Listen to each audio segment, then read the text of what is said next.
বন্ধুরা, আবার আপনার সামনে একটা রাজ্য সরকার আমাদের রাজ্যে যারা যে ভোটাররা ভোটার লিস্ট থেকে বাদ পড়েছিল তাদের জন্য রাজ্য সরকার বলে দিয়েছে যিনারা বাদ পড়েছে তিনাদের জন্য কি করবে আর যিনারা ভোটার লিস্টে রয়েছে তিনাদের জন্য কি করবে। তো যিনারা ভোটার ডিলিটেড ভোটার রয়েছিলেন যারা তাদের জন্য অনেকটা লাভদায়ক এই ভিডিওটা আপনার জন্য নিয়ে এলাম।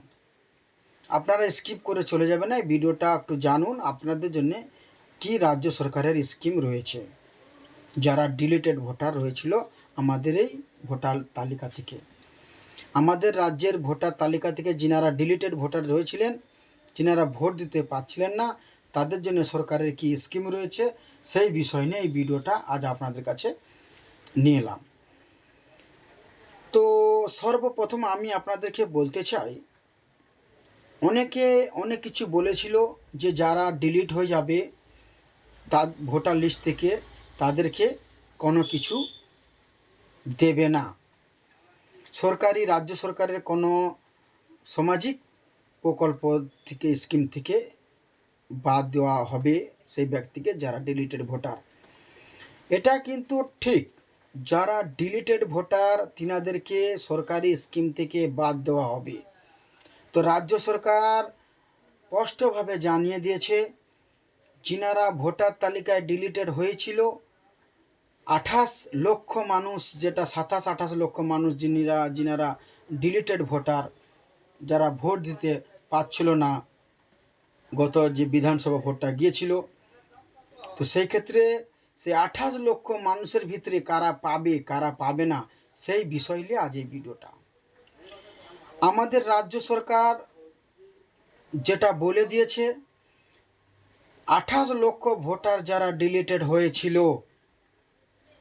রাজ্য সরকার বলে দিয়েছে যিনারা প্রকৃত আমাদের রাজ্যের বাসিন্দা, আমাদের দেশের নাগরিক, তাদের যদি ডকুমেন্ট সাবমিট করে যদি নির্বাচন কমিশনের পোর্টালে অ্যাপ্লাই করে থাকে যে আমি যোগ্য ব্যক্তি, আমার নাম কিছু টেকনিক্যাল ফল্ট, কিছু ভুল আন্ডারস্ট্যান্ডিংয়ের কারণে নামটা কেটে গিয়েছে, আমার নামটা ভেরিফাই করে তোলা হোক ভোটার লিস্টে, যদি আপনারা নির্বাচন কমিশনের পোর্টালে যদি আপনারা অ্যাপ্লাই করে থাকেন তো রাজ্য সরকার তিনাদের জন্যে অনেকটা সুখবর নিয়ে এলো। রাজ্য সরকারের স্কিম সামাজিক প্রকল্প যেগুলো রয়েছে সেই প্রকল্পের মধ্যে আপনারা রয়েছেন, যিনাদের অ্যাপ্লাই করেছেন রাজ্য সরকারের ওই স্কিমের, যে 28 লক্ষ ভোটার বাদ হয়ে গিয়েছিল ডিলিটেড ভোটার, তাদের মধ্যে যারা যারা অ্যাপ্লাই করেছিলেন নির্বাচন কমিশনের পোর্টালে যোগ্য ব্যক্তি ভোটার, আপনি যদি অ্যাপ্লাই করে থাকেন আপনার আপনার ভেরিফাই এখনও হয় না, ভোটার লিস্টে আপনার নাম আসে না, আপনি কিন্তু অ্যাপ্লাই করেছিলেন। রাজ্য সরকার দেখতে চাচ্ছে যে এই 28 লক্ষর ভিতরে কজন ব্যক্তি যোগ্য যিনি অ্যাপ্লাই করেছেন। তো যিনারা অ্যাপ্লাই করেছেন তিনাদের অন্নপূর্ণা ভাণ্ডার বলুন, সরকারি যে স্কিমগুলান রয়েছেন সবই স্কিমের মধ্যে ওই ব্যক্তিগুলোকে নিয়ে রাখবেন যিনারা অ্যাপ্লাই করেছেন। যতক্ষণ না আপনি ওখান থেকে বাদ যাচ্ছেন পারফেক্ট, সরকার আপনাকে বাদ দেবে না বলে দিয়েছে। তো সেই ক্ষেত্রে আমি যারা ডিলিটেড ভোটার রয়েছে তাদেরকে বলবো যত তাড়াতাড়ি পারবেন আপনারা অ্যাপ্লাই করার চেষ্টা করুন নির্বাচন কমিশনের পোর্টালে। আপনি অ্যাপ্লাই করলে রাজ্য সরকার জানতে পারবে যে না ইনি সঠিক ব্যক্তি, ডকুমেন্টস ইনার রয়েছে, কিছু টেকনিক্যাল ফল্ট হয়েছে তো ইনার ক্যান্সেল হয়ে গেছে, তো ভেরিফাইয়ের পরে আপনার নামটা ভোটার লিস্টে চলে আসবে। তো সেই ক্ষেত্রে আপনাদের ভেরিফাই হতে দেরি হচ্ছে তো আপনি যোগ্য ব্যক্তি, আপনাকে স্কিম থেকে বাদ দেবে না রাজ্য সরকার বলে দিয়েছে। অনেকের মাথায় চিন্তা ধারণা এটা এসে গেছে যে আমার ভোট ডিলিটেড হয়ে গেছে, আমি আমি আর মনে হচ্ছে রাজ্য সরকারের কোনো স্কিম পাবো না, আমার রেশন বন্ধ হয়ে যাবে, আমার স্বাস্থ্য বিমা বন্ধ হয়ে যাবে, আমার ভোটার কার্ড আনলিগেল হয়ে যাবে, আধার কার্ড কোনো কাজে লাগবে না, ব্যাংকের অ্যাকাউন্ট কোনো কাজে লাগবে না, এসব আপনাদের মাথায় ছিল। তো সেই ক্ষেত্রে বলবো আপনারা চিন্তা করবেন না। যদি আপনি যোগ্য ব্যক্তি হয়ে থাকেন, নির্বাচন কমিশনের পোর্টালে আপনারা অ্যাপ্লাই করুন, যথাযথভাবে আপনার ভেরিফাইড টাইমে ভেরিফাই করে আপনাকে ভোটার লিস্টে নামটা তুলে দিবে যদি যোগ্য ব্যক্তি হয়ে থাকেন। সেই ক্ষেত্রে আপনাকে বলবো আপনারা, আপনার কাছে থাকতে পারে অর্থ, আপনার অনেক হতে পারে, আপনি কোর্টে যে কেস করবেন, কোর্ট বলে দিবে সুপ্রিম কোর্টে যাও, সেখানে কেস করবেন, আপনি এই কোর্টের চক্করে পড়ে থাকলেন, আপনার টাকাটা খরচ হয়ে যাবে, কার্যকারী কিছু হবে না। আপনি যেখানে যাবেন সেখান থেকে আপনাকে ঘুরি যেখানে ওর কাজটা হচ্ছে সেখানে পাঠিয়ে দিবেন। তো সেই ক্ষেত্রে আমি আপনাকে বলবো আপনার যদি ডিলিটেড হয়ে থাকে ভোটার, তো আপনার ভেরিফাই করবে আপনার এলাকায়, আপনার গ্রামে যে বিএলও রয়েছে তিনার সাথে যোগাযোগ করুন, তিনি আপনার প্রসেসটা করে দিবে, আপনার ভেরিফাইয়ের রাস্তাটা উনি দেখিয়ে দিবে কোথা থেকে কোথায় যেতে হবে আপনাকে। আপনি যদি সঠিক ব্যক্তি হয়ে থাকেন, কিছু টেকনিক্যাল ফল্টের কারণে আপনার কেটে গিয়েছে, তো এর দায়ভার আপনি নয়, সরকারের আধিকারিকরা, সরকারের কার্যকলাপে ভুল হয়েছে সেই জন্য ক্যান্সেল হয়েছে। তো আপনি কেন অ্যাপ্লাই করবেন না? আপনি অ্যাপ্লাই করুন। আপনার গ্রামের বা আপনার শহরে যেখানে বসবাস করে থাকেন, যে বিএলওটা আপনার বাড়িতে ফর্ম নিয়ে গেছিলো ফিল আপ করে সাবমিট করে জমা করে এসআইয়ের, সেই বিএলওকে যে বলুন যে আমি যোগ্য ব্যক্তি, আমার নাম কেটে গিয়েছিল, কি প্রসেস আছে আমার নামটা ভোটার লিস্টে তোলার, তো তিনি সেই প্রসেসটা আপনাকে জানিয়ে দিবে। নির্বাচন কমিশনের আধিকারিকের কাছে আপনি যেতে পারবেন না, বিএলও আপকে আপনার প্রবলেমটা জানাবেন, অসুবিধাটা কী হচ্ছে জানাবেন, উনি আপনার অসুবিধাটা ওখানে জানিয়ে দিবে নির্বাচন কমিশনের আধিকারিকের কাছে, তিনি সালিউশন দিয়ে দিবে ওনাকে যে আপনাকে কি করতে হবে, তিনি এসে বিএলও এসে আপনাকে সেই সিস্টেমটা বলে দিবে যে আপনাকে এই রাস্তায় চললে আপনার নামটা ভোটার লিস্টে উঠবে। তো সেই ক্ষেত্রে বলবো যত তাড়াতাড়ি পারবেন আপনারা যোগাযোগ করে রাখুন আপনার গ্রামে বিএলওর সাথে, যিনি বিএলওর সাথে আপনি যোগাযোগ করে রাখুন, আপনার নাম ভোটার লিস্টে আসবে। দেরি হচ্ছে, এটা হচ্ছে ম্যানুয়াল কাজ হচ্ছে, দেরি হচ্ছে, এসব এটা হচ্ছে যার সিস্টেম ম্যানুয়ালে দেরি হয় প্রসেসে।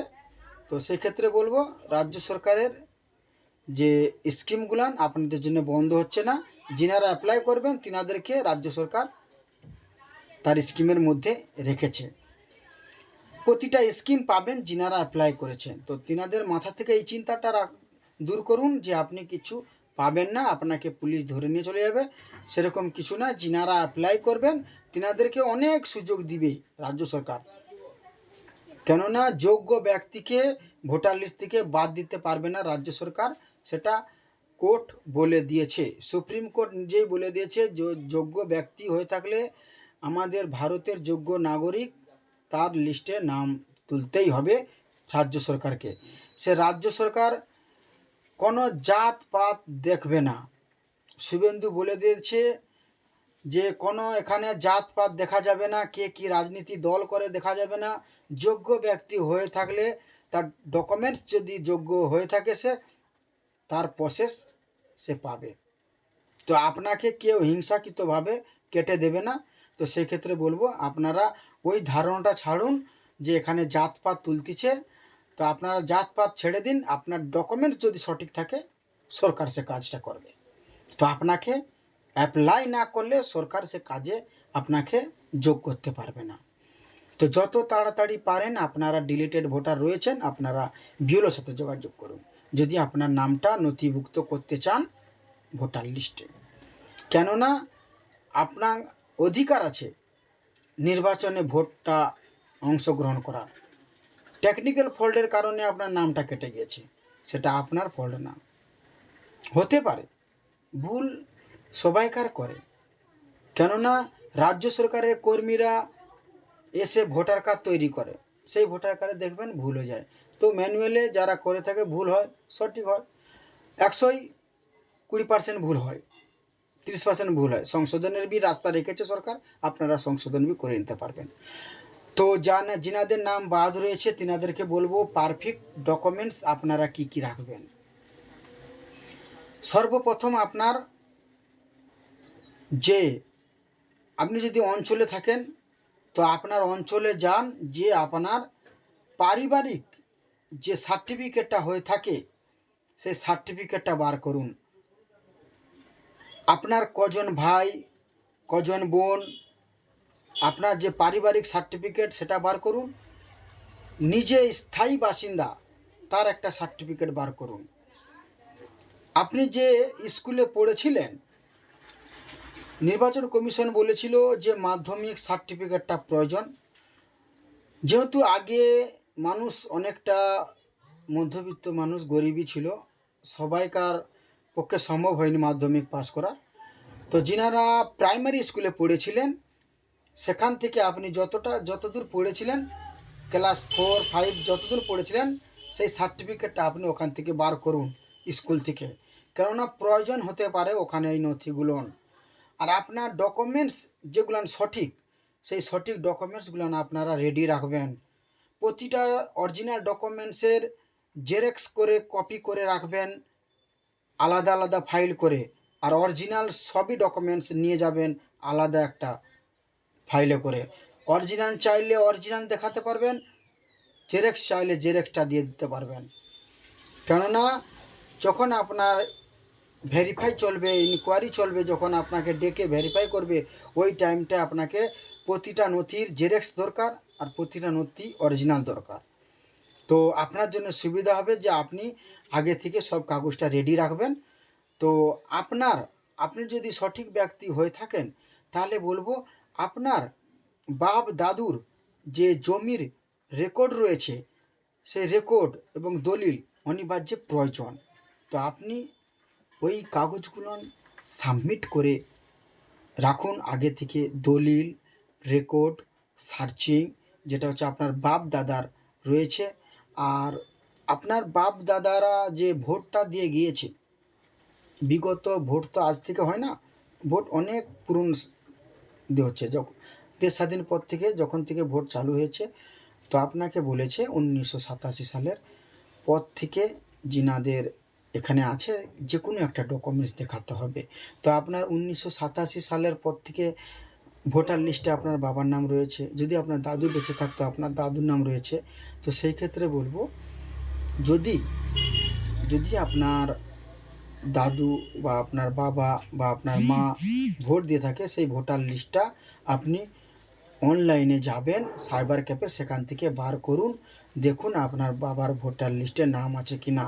যদি থাকে সেই কাগজটা আপনি নিয়ে যাবেন, আর কোন গ্রামে বসবাস করতো, কোন বিধানসভার এরিয়ায় ছিল, সেই কাগজটা আপনি অনলাইন থেকে বার করে নেবেন।